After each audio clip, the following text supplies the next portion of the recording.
Почитувани, СДСМ и Љупчо Николовски преку Министерството за земјоделство ги рекетираат земјоделците.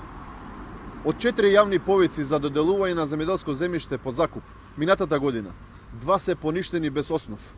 Околу 1500 земјоделци кои аплицирале на јавниот повик се оштетени директно со околу 300 евра по апликација, пари кои ги дале за изготвување на елаборати и друга потребна документација. А потоа, без основ, двата јавни повици се поништени. Тоа се околу 450.000 евра директна штета врз земјоделците. Имено, во службен весник број 9 од 14 јануари 2022 година е објавено дека Министерството за земјоделство ги поништува јавните повици број 01/21 и 04/21 за закуп на земјоделско земјиште до 3 хектари. И тоа со решение за поништување број 41/216/6 од 12.1.2022 година. При тоа решението не е објавено. Повторувам, решението не е објавено заедно со ово известување за да се може да се види причината за поништувањето.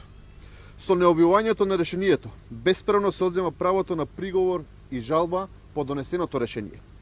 Известувањето за поништување се објавува во огласниот дел на службениот весник и при тоа не се објавува на веб страната на Министерството за земјоделство.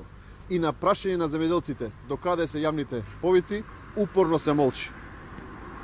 Целта е преќутно да се помине ова без земјоделците да имаат право на жалба и тужба до соодветните институции. Од друга страна, на 25 ноември 2021 година имаше јавно отварање на понудите за јавен повик број 01/21.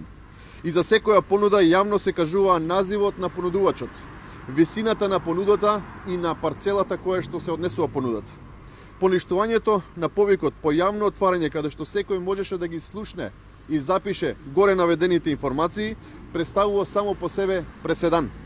На следното објавување на повикот, сите кои што располагаат со овие информации од отварањето се во компаративна предност.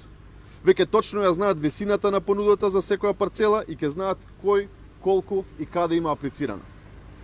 Дали позади ова поништување се крие намерата земјиштето да се подели на луѓе блиски до СДСМ и им се остава простор да манипулираат со понудите при наредно објавување. Напоменувам дека веќе 2 пати по истиве јавни повици се изложуваат земјоделците на високи трошоци за елаборати, документи од други институции, нотарски заверки и така натака. Повторно на грбот на земјоделците се полни државната каса. Комисијата која што е одговорна за спроведување на овие јавни повици и нивните членови се дебело платени со паушали. Не се ниту санкционирани, ниту ќе одговараат за злоупотребата, односно оштетувањето на земјоделците.